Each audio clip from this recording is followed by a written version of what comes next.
المنصه ديال الشباب ديال منطقه بن مسيك او عماله بن مسيك اللي نضبط هذا النشاط هذا في اطار الاحتفال باليوم العالمي للمراه. وكنظن بانه شاهدنا من خلال الشهادات ديال المستفيدات من هذه المنصه هذه ربما في شتى المجالات، وهذا كيفرح القلب. كنظن بانه المراه عندها دور ديالها كبير لا في جميع المجالات، لا الاجتماعيه لا في جميع المجالات الان اصبحت حاضره وبالتالي عندها دور كبير. وكنظن بانه بهذه المناسبه كنشكروا القسم العمل الاجتماعي بعماله بن مسيك والسيد عامل عماله بن مسيك على هذه المجهودات اللي كدار في هذه المنصه، والشباب اللي كيخدموا واللي كنلاحظ فيهم دائما الابتسامه، دائما المساعده، الدعم للنساء وكذلك الوليدات اللي كيجيو كيستافدوا من هذه المنصه اللي كما قلت لك ربما فرصه للشباب اللي من سن 18 حتى 35 سنه باش يستافدوا من المجالات اللي هما كيميلوا لها او يقدروا يلقاو روحهم فيها. وكنظن انه خلال الشهادات والتجارب ولا المشاريع اللي داروا بعض اللي استافدوا من هذه المنصه هذا الشيء كيفرح القلب. وكنظن بانه اليوم العالمي للمراه ماشي يوم واحد، هو اليوم سائر الايام كتحتفل بالنساء لان عندهم دور كبير في بناء المجتمع. كيف نرى دور المرأة اليوم في المجتمع ديال اليوم؟ بما لا شك في انه الدور ديال المراه مابقاش موضع نقاش فقط، انه ربما يسائل في بعض اشنو دار وشنو ما دارش، لانه كنظن اننا وصلنا لواحد المرحله المراه اصبحت تشتغل في جميع المجالات، لها نفس ربما الاداء اللي كيديروا الرجل.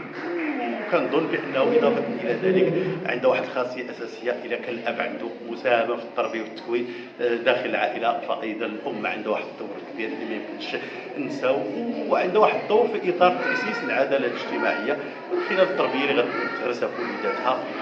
وانا كنآمن بانه الرجل عنده الدور، ولكن المراه عندها دور كبير في بناء المستقبل ديال المجتمع من خلال التكوين ديال الاجيال.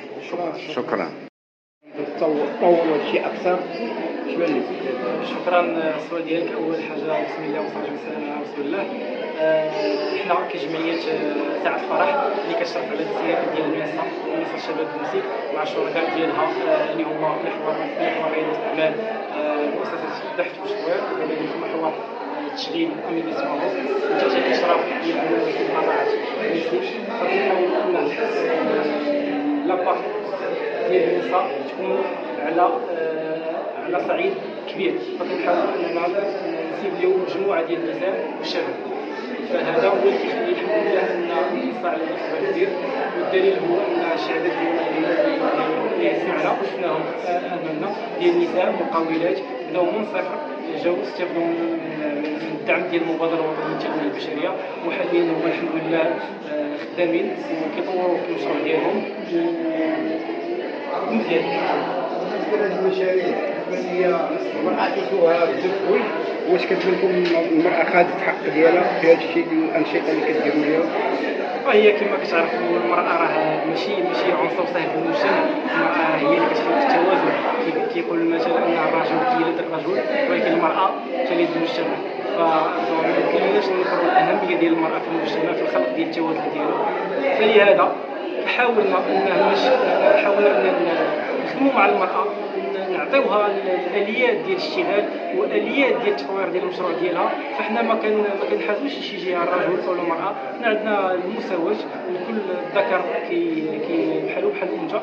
فهاد الاستراتيجيه هي اللي الحمد لله لقات واحد النجاح كبير، وهاد الثمره اللي شفنا اليوم ديال النجاح ديال هذه الاحتفالات ما الا هو نتيجه ديال مجهود كبير قلناه في السنه. هي كاين النقاط وكيفاش استفدتي وكيفاش تعلمتي المشروع؟ المشروع ديالي كنت اول مره كنبحث في الانترنت ولقيت هذا الاسم ديال المبادره التنمويه ولفت الانتباه ديالي، ومشيت اتصلت بالرقم ديالهم ديال الفيكس وجاوبني الاستاذ زيتوني وبكل طلاقه ووضوح وفسر لي على جميع الشعب، وعطاني اليوم اللقاء ديالو ومشيت عجبوني جميع الشعب. ولفت الانتباه ديالي هي الشعبه ديال الذكاء الاصطناعي، فيها كتعطيني افاق كثيره وعطاني مهارات كثيره اللي ما كنتش متابعه لها من قبل. والمهاره ديالي اللي كنت مختفيه في الداخل ديالي وضحتها في الذكاء الاصطناعي.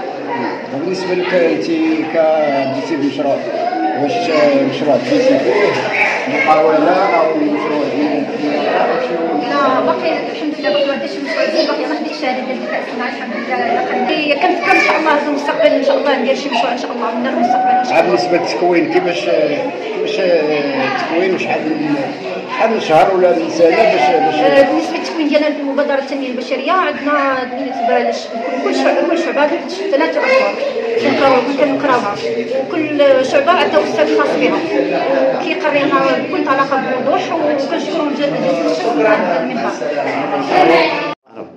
محمد مرشدي، مسؤول عن منصة الشباب بالمسلك التابعة لجمعية سعد الفرح. في إطار الاحتفال باليوم العالمي للمرأة، تنظم جمعية سعد الفرح بالشراكة مع الشركاء ديالها في المنصة الاحتفاء باليوم العالمي لهذه المناسبة، وذلك تحت تطوير العمالة بالمسلك وقسمها الاجتماعي تحت رئاسة وحضور الفعلي للسيد حسني. كنبغيو نوهوا بالمجهودات اللي كيقوموا بها جميع الشركاء ديالنا في هذه المنصه عبر المشاريع المقدمه للفتيات اللي نجحوا في احداث مقاولات ديالهم، او كذلك مجموعه من الفتيات اللي استفادوا من الولوج الى سوق الشغل. وكان الحفل ضمن توزيع ديال الشواهد بالنسبه للنساء اللي حصلوا على هذه الدبلومات. كنبغيو نشكروا جميع الحضور، وكنبغيو نشكروا كذلك الصحافه اللي حضرت معنا وهذه المنابر الاعلاميه الجيده اللي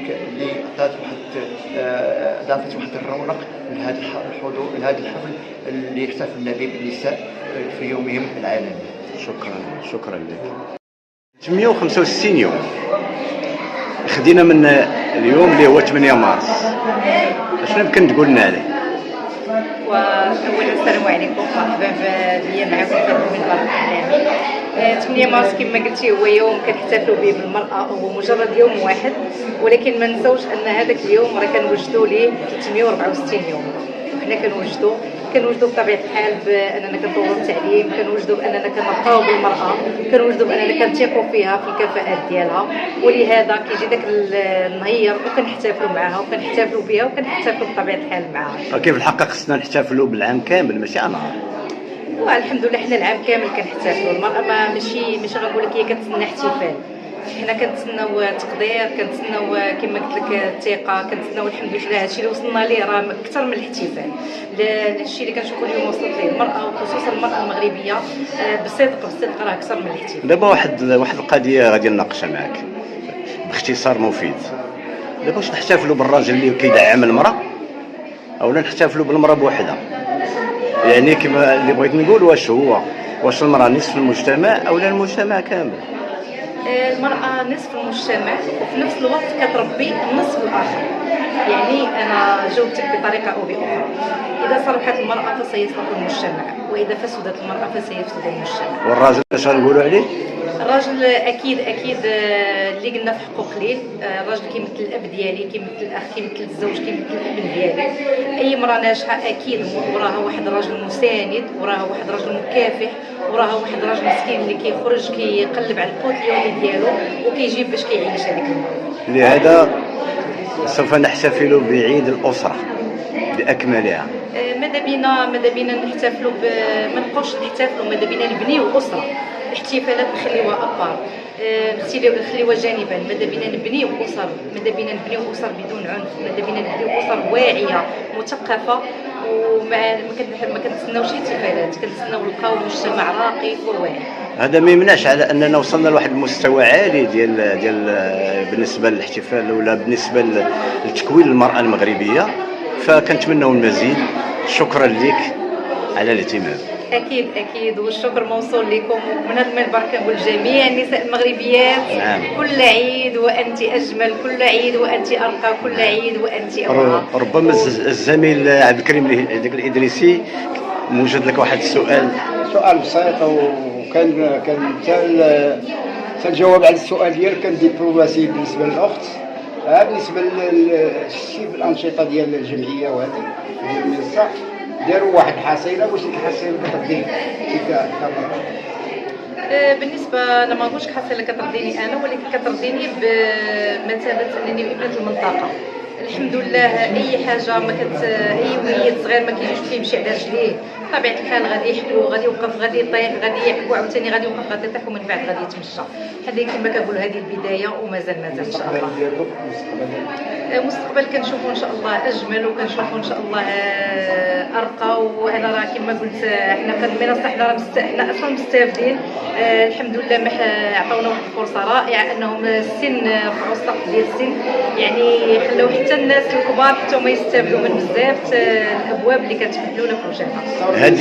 هذه البدايه، وصلوا حتى 46 مازال ان شاء الله نشوفوا الكثير والكثير، والتألق مزيدا من التألق ومزيدا من النجاح ان شاء الله. شكرا لك. قانون اللايك للفيديو والاشتراك بالقناه.